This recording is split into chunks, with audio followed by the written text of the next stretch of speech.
우리 현립교회 성도 여러분 안녕하십니까? 안녕하세요. 네, 행복한 안식일입니다. 아멘. 하나님의 은혜와 또 평안이 오늘 안식일 예배에 참석하신 여러분들과 함께 하시기를 간절히 바랍니다. 저는 윤한수 목사입니다. 지난 2월까지 서중환 앞에 목동교회에서 9년간 목동교회를 잘 섬겼고 올해는 이제 1년 연구년을 맞아서 이제 개인적으로 이렇게 공부하는 시간들을 가지고 있습니다. 특별히 우리 신경선 목사님이 심무하시는 이 현립교회에 함께 와서 예배할 수 있게 된 것 다시 한번 감사를 드립니다. 네, 신 목사님도 아주 친한 친구이고 또 대학교 동기여서 한번 꼭 와보고 싶었는데 이렇게 참석할 수 있게 된 것 다시 한번 감사를 드립니다. 제가 사실 현립교회는 몇 번 이렇게 왔었습니다. 여러 행사들 때문에 왔었는데 안식일 예배에 이렇게 참석한 것은 또 처음인 것 같습니다. 오늘 특별히 우리 성도님들과 함께 안식일 예배에 참석하게 된 것 다시 한번 감사를 드립니다. 오늘 저는 열매를 많이 맺나니라고 하는 제목으로 여러분들이 너무나 잘 아시는 요한복음 15장의 말씀을 통해서 열매를 맺는 비결에 대해서 함께 묵상하도록 하겠습니다. 오늘 여러분과 함께 나눌 성경 말씀은 요한복음 15장 5절에 있는 말씀입니다. 성경 있으시면 함께 펼쳐서 요한복음 15장 5절 말씀을 같이 한번 저희가 소리를 맞춰서 읽어보도록 하겠습니다. 요한복음 15장 5절입니다. 같이 한번 읽을까요? 됐습니다. 시작. 나는 포도나무요 너희는 가지라. 그가 내 안에 내가 그 안에 거하면 사람이 열매를 많이 맺나니 나를 떠나서는 너희가 아무것도 할 수 없습니다. 아멘. 여러분 요한복음 15장 5절은 너무나 유명한 말씀인데 이 말씀을 여러분들이 다 암송하시면 좋을 것 같아요. 그래서 여러분들이 이 말씀을 좀 잘 암송하실 수 있도록 제가 이렇게 몸 동작으로 한번 만들어 봤습니다. 저를 따라서 한번 같이 암송해 보면 좋을 것 같습니다. 같이 한번 해볼까요? 네. 나는 포도나무요. 나는 포도나무요. 너희는 가지라. 너희는 가지라. 그가 내 안에. 내가 그 안에. 거하면 사람이 열매를 많이 맺나니. 나를 떠나서는 너희가 아무것도 할 수 없습니다. 암송하실 수 있겠죠? 한번 이제 저를 따라서 하면서 같이 좀 해보겠습니다.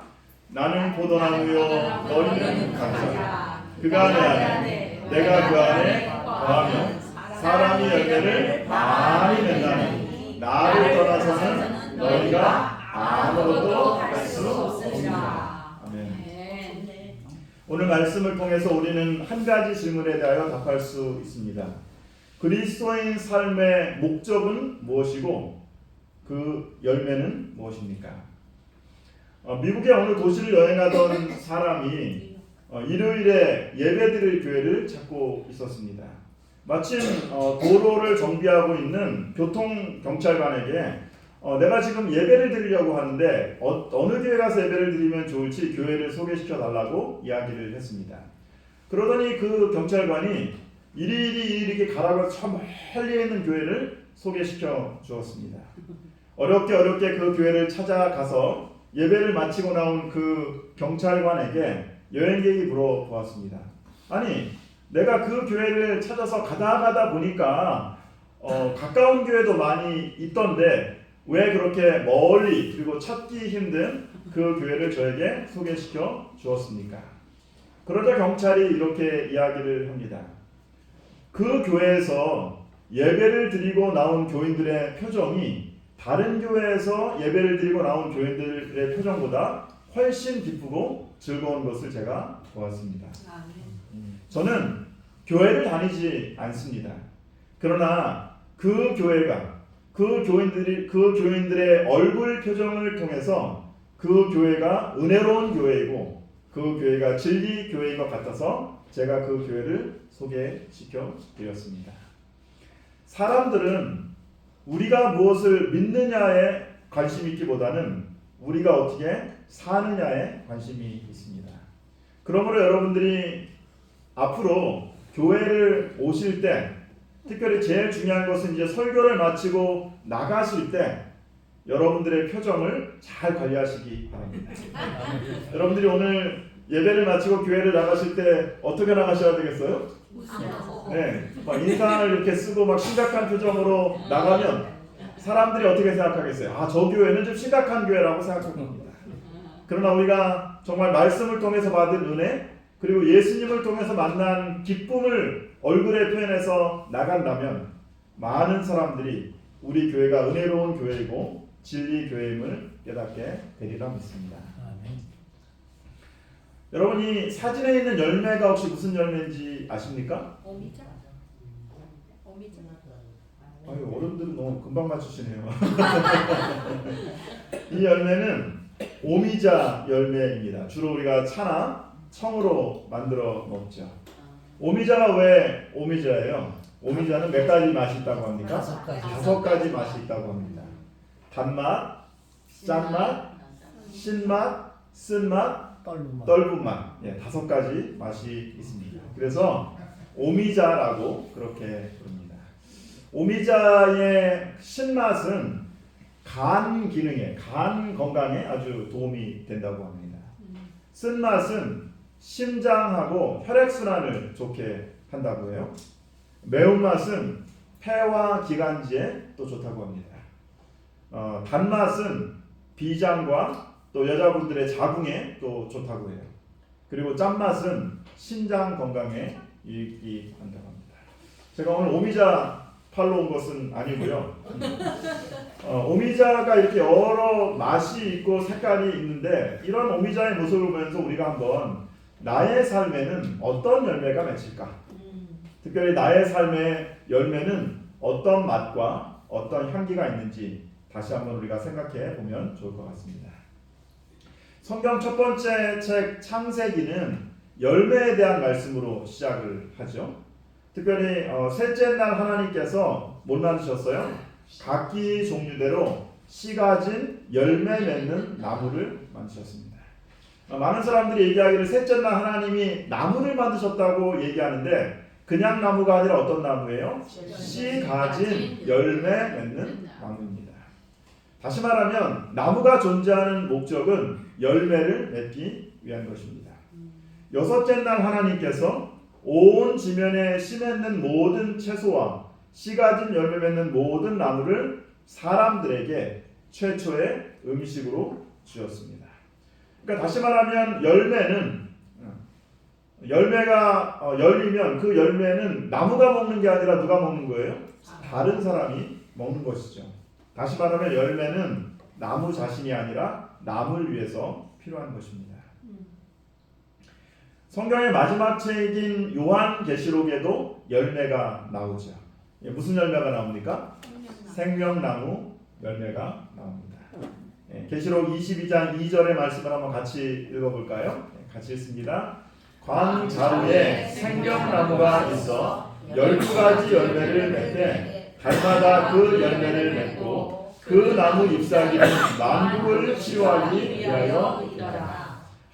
이 나중에 우리가 하늘나라에 가면은 이제 생명나무를 볼 텐데 생명나무의 열매는 얼마마다 맺힌대요? 매달 열매가 달라진답니다. 3월 달에 열리는 열매가 다르고 4월 달에 열리는 열매가 다릅니다. 나중에 우리가 하늘나라에 가면 그 생명나무의 열매가 어떤 맛일까? 또 어떤 모양일까? 참으로 궁금하게 됩니다. 이렇게 성경은 성경 창세기부터 요한계시록까지 열매로 시작해서 열매로 마치게 됩니다. 왜 그럴까요? 왜냐하면 하나님께서는 우리의 삶에 열매 맺는 것에 관심이 많기 때문입니다. 하나님은 우리의 삶에 열매 맺는 일에 관심이 많으십니다. 성경에서 꽃이라고 하는 단어가 37번 나온대요. 그런데 열매라고 하는 단어는 200번 이상 나오는 것을 보게 됩니다. 몇 배가 많아요? 5배가 더 많습니다. 우리가 얼마나 화려한 꽃을 피웠느냐가 아니라 하나님은 우리의 삶에 어떤 열매가 맺히는지를 평가하시는 것입니다. 꽃은 화려하죠. 우리 여기도 이렇게 꽃이 있지만 꽃은 화려하지만 많은 사람들에게 금방 주목을 받지만 금방 시드는 것을 보게 됩니다. 꽃은 어쩌면 성공적인 삶일 수 있어요. 우리의 지위, 우리의 소유, 우리의 명예일 수 있습니다. 화려하지만 오래 가지는 못합니다. 하나님은 우리에게 내 가진 재산이 얼마가 있느냐, 내가 어떤 행위를 가지고 있느냐, 특별히 네가 왕년에 무엇을 했느냐고 묻지 않으시고 하나님은 우리에게 내가 내 삶에서 많은 열매 맺는 삶을 살았느냐고 그렇게 물으십니다. 예수님께서 말씀하시기를 나는 포도나무라고 얘기하셨습니다. 여러분 포도나무 보셨어요? 네. 여기는 포도 조정면이. 그렇죠. 여기 포도가 많은 동네입니까? 문학산 포도. 네, 문학산 포도가 또 유명하네요. 근데 여러분 포도나무로 집 지을 수 있어요? 포도나무는 목재로 사용할 수 없습니다. 포도나무 꽃 핀 거 혹시 보셨어요? 우리가 벚꽃 구경은 가지만 포도나무 꽃 구경은 가지 않습니다. 그러니까 포도나무 꽃은 그렇게 아마 화사하거나 볼품 있지 않은 것 같아요.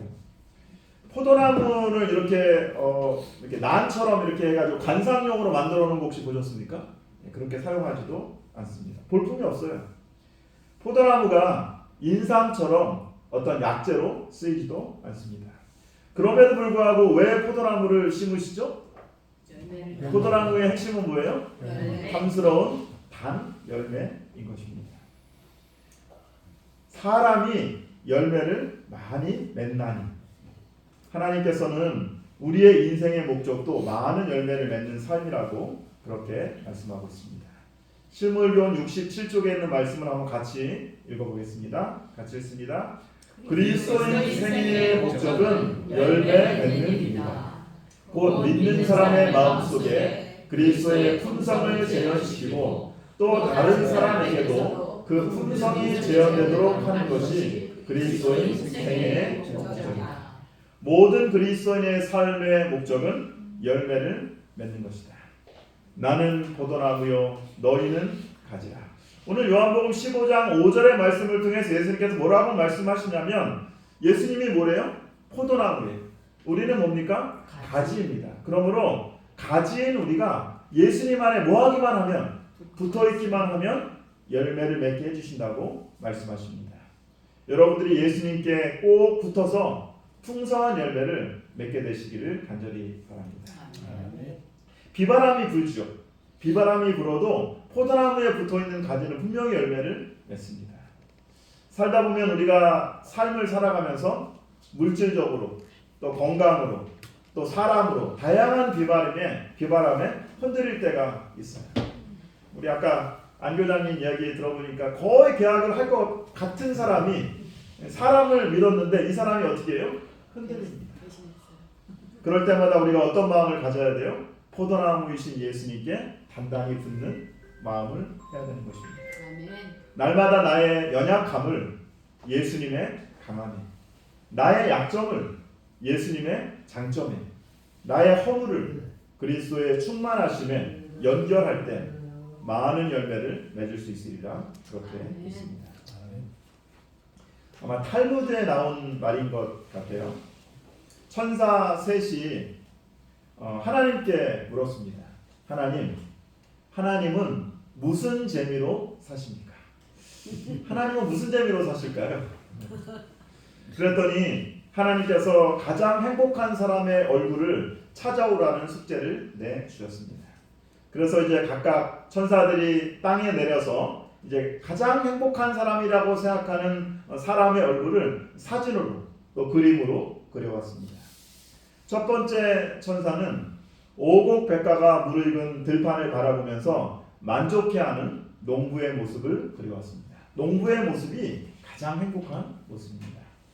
두 번째 천사는 결혼한 지 10년 만에 아이를 품에 안고 기뻐하는 엄마의 얼굴을 그려왔습니다. 여러분 결혼한 지 10년 만에 아이를 낳은 엄마의 그 얼굴이 행복해 보일까요? 네. 아마 그 얼굴이 가장 행복해 보일 것입니다. 세 번째 천사는 큰 작품을 완성하고 자신의 그림을 흐뭇하게 바라보는 화가의 미소를 가져왔습니다. 하나님께서 천사들에게 수고했다고 말씀하시면서 이렇게 이야기를 합니다. 사람은 그가 맺은 열매로 산다. 그러면서 하나님께서 말씀하셨습니다. 하나님은 사람들이 열매 맺고 기뻐하는 모습을 보는 재미로 살아가신다. 아멘. 우리가 비록 작고 연약하지만 우리의 삶의 열매를 통해서 누가 기뻐하세요? 하나님을 영광스럽게 하고 하나님을 기뻐하게 하는 저와 여러분들이 되시기를 간절히 바랍니다. 아멘.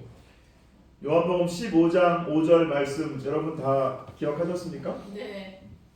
다시 한번 암송해 볼까요? 네.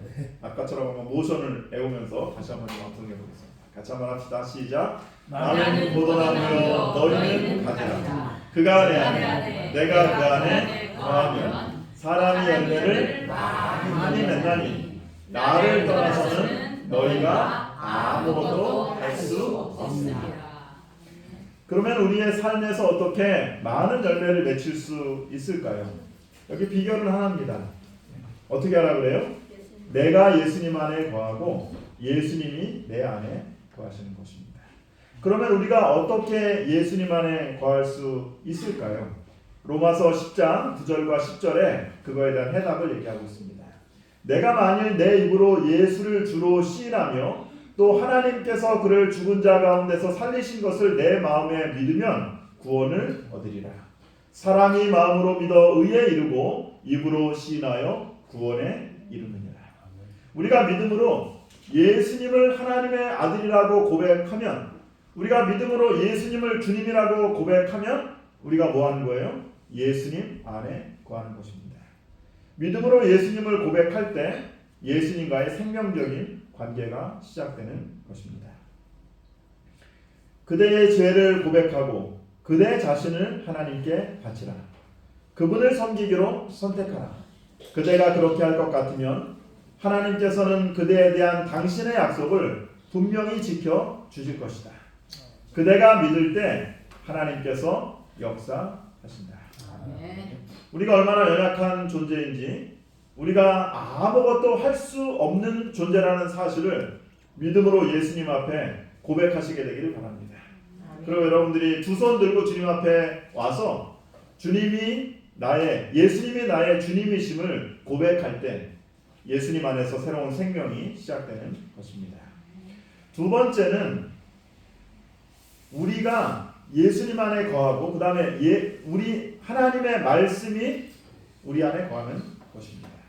요한복음 15장 7절에 너희가 내 안에 거하고 내 말이 너희 안에 거하면 무엇이든지 원하는 대로 구하라. 그리하면 이루리라.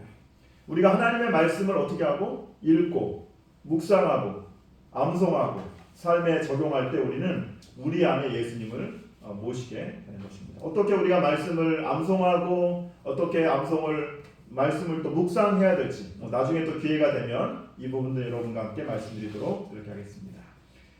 같이 한번 읽어볼까요? 같이 읽습니다. 시작. 그리스도께서 그분의 제자들 안에 거하시는 것은 말씀을 통해서이다.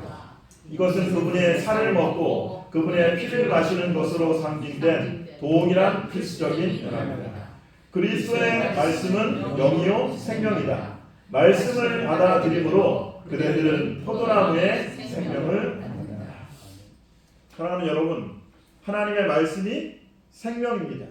여러분들이 하나님의 말씀을 날마다 읽고 암송하고 여러분들의 삶에 적용하심으로 생명을 얻는 저와 여러분들이 되시기를 간절히 바랍니다. 아멘. 예수님 안에 있으면 그냥 열매를 맺는 게 아니라 어떻게 열매를 맺는데요? 많이.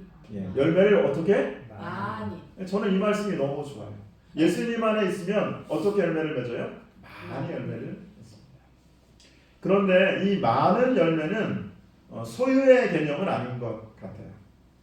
열매가 크고 개수가 많다는 말씀으로 많은이라는 말씀을 사용하신 것은 아니라고 생각합니다. 이 많은 열매는 열매의 풍성함을 강조하고 계신 것입니다. 예수님 안에 있을 때 풍성한 열매를 맺을 수 있습니다. 그런데 이 많은 열매는 시간에 비례합니다. 예수님 안에 오래 머물면 머무를수록 우리의 삶 속에서 많은 열매를 맺을 수 있습니다. 제가 말씀을 묵상하면서 하나 깊이 생각한 것 가운데 하나는 뭐냐면 열매를 어떻게 한다? 많이 맺는다. 그러면 우리의 삶 속에서 어떻게 열매를 많이 맺을 수 있을까요? 우리의 삶 속에서 믿음과 말씀으로 예수님과의 관계 맺음을 통해서 많은 열매를 맺을 수 있습니다. 기억하시기 바랍니다. 우리가 믿음과 말씀으로 예수님과의 관계 맺음을 통해서 풍성한 열매를 맺을 수 있습니다. 아멘. 얼마 전에 제가 어떤 분이 사과를 주셨는데 그 사과가 정말 보기도 좋고 달고 맛있었습니다. 여러분 사과가 어떤 사과가 맛있고 품질 좋은 사과인지 혹시 아십니까? 간혹 햇볕을 많이 받고 네, 햇볕을 많이 받고 그렇죠. 바람도 많이 네, 바람도 많이 받고 맞습니다. 사과는 껍질이 매끈매끈한 것보다는 거친 것이 더 맛있다고 해요. 맞아. 예, 겉이 반지르한 사과는 해발 낮은 곳에서 일교차가 이렇게 적은 곳에서 자라는 사과입니다. 사과가 달기만 한다고 맛있는 게 아니에요. 사과는 어때야 돼요 이게? 네. 새콤? 그걸 이제 우리가 산미라고 하더라고요.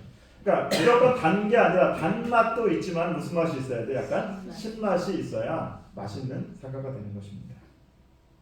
요즘에는 이제 열매를 빨리 익게 하려고 때깔 좋게 하려고 성장 촉진제를 놓고 착색제를 놓지만 보기는 좋아 보여도 뭐 하잖아요? 별로 맛있지 않습니다.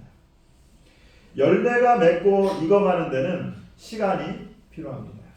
아까 우리 집사님 말씀하셨지만 때때로 탐스러운 열매를 맺으려면 비바람에 또 서리도 여러 번 맞은 사과가 과육이 단단하고 아삭한 것을 우리가 느끼게 됩니다. 삶의 열매도 마찬가지예요. 삶의 열매도 때때로는 낮의 더위와 밤의 추위를 견뎌야 되는 것입니다. 때때로 우리가 인생을 살아가면서 비바람을 견뎌야 될 때도 있어요. 추운 서리를 맞을 때도 있습니다. 그러나 때때로 우리의 삶 속에서 비바람이 몰아칠 때 그리고 서리를 맞을 때 하나님 앞에 우리가 감사할 수 있는 이유는 하나님께서 우리에게 단맛도 주시지만 무슨 맛도 주시는 거예요? 신맛을 통해서 명품 사과로 태어나게 하는 것입니다. 오늘 예수님과의 관계 맺음을 통해서 더 오래 예수님과 머무르는 통해서 명품 사과로 또 아름다운 열매를 맺는 저와 여러분들이 되시기를 간절히 바랍니다. 그들의 열매로 그들을 알지니 가시나무에서 포도를 또는 엉겅퀴에서 무화과를 따겠느냐? 이와 같이 좋은 나무마다 아름다운 열매를 맺고 못된 나무가 아름다운 열매를 맺을 수 없느니라. 그럼 사과나무에서 뭐가 열리죠? 사과 열립니까? 확실하죠? 배나무에서 뭐 열리죠? 배 확실히 열리죠? 감나무에서는 감이 열리고 복숭아나무에서는 복숭아나무가 열립니다. 그럼 예수님은 뭐라고 하셨으니까? 포도나무라고 하셨으니까 예수님 나무에서는 뭐가 열려야 돼요? 예수님 나무에서 뭐가 열려요? 예수님이 열려야 돼요. 예수님 안에 붙어 있으면 우리에게 맺는 열매는 뭐냐? 결국은 예수님을 닮은 품성이라고 합니다. 열매 맺는 일, 하나님의 말씀을 듣고 지키는 자들은 순종의 열매를 맺게 될 것이다. 마음속에 받아들인 하나님의 말씀은 그들의 선행 속에 나타날 것이다. 그 결과로 그리스도와 같은 품성과 생애가 그들의 품성과 생애에 나타나게 될 것이다. 사랑하는 여러분 기억하시기 바랍니다. 예수님 나무에서 뭐가 열려야 돼요? 예수님을 닮은 품성과 생애가 열리게 됩니다. 오늘 우리의 마음에 예수님을 닮은 품성이 맺혀지게 되기를 간절히 바랍니다.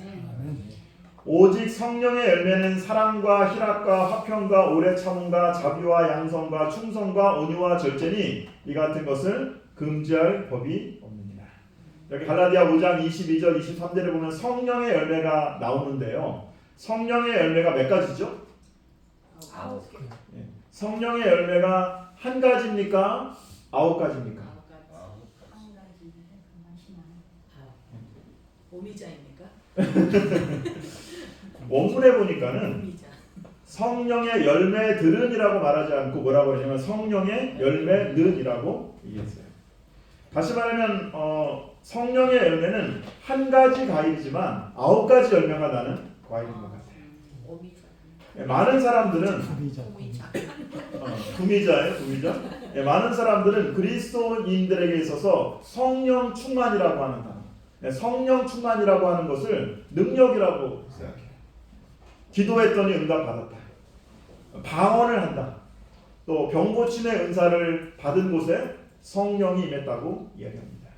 근데 성경은 성령 충만을 기적이나 황홀경이라고 얘기하지 않습니다. 진정한 성령 충만은 그리스도인의 품성이 예수님을 닮은 품성으로 나타나는 것입니다. 아멘. 그리스도께서 그 사람 안에 계시어 그 속에서 영생하도록 솟아나는 샘물이 되신다.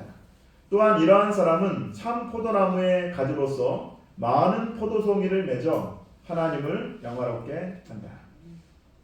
그 맺은 열매는 어떤 것인가? 같이 한번 읽어볼까요? 있습니다. 성령의 열매는 증오가 아니라 사랑이며 불만과 슬픔이 아니라 희락이며 분냄과 근심과 스스로 지어내는 시험이 아니라 화평이다. 그것은 또 오래 참음과 자비와 양성과 충성과 온유와 절제이다. 우리가 예수님 안에 거하고 예수님의 말씀이 우리 안에 거할 때에 우리 안에 미움보다는 사랑이, 불만이나 슬픔보다는 기쁨이, 분노나 근심보다는 화평의 열매가 맺히게 될 것입니다. 무엇보다 우리가 예수님 안에 있게 되면 예수님을 닮은 사람이 될 것입니다. 오래 참는 사람, 자비로운 사람, 선한 사람, 충성스러운 사람, 온유한 사람, 절제하는 사람이 되리라 믿습니다. 하루는 원주민 한 사람이 선교사를 찾아와서 요청을 했습니다. 선교사님, 얼굴을 빛나게 하는 약을 좀 저에게 주십시오. 선지자가 의아해서 물었습니다. 그랬더니 원주민이 이야기를 했습니다. 제가 보니까 당신들 선교사의 얼굴에서는 뭐가 나요? 빛이 납니다. 그러니 그 얼굴에서 빛이 나는 약을 나누어 달라고 얘기한 것입니다. 그제야 그 말의 뜻을 알고 복음을 열심히 전하는 기회를 얻게 되었습니다. 제가 개인적으로 참 좋아하는 말입니다. 같이 한번 읽어볼까요? 시작.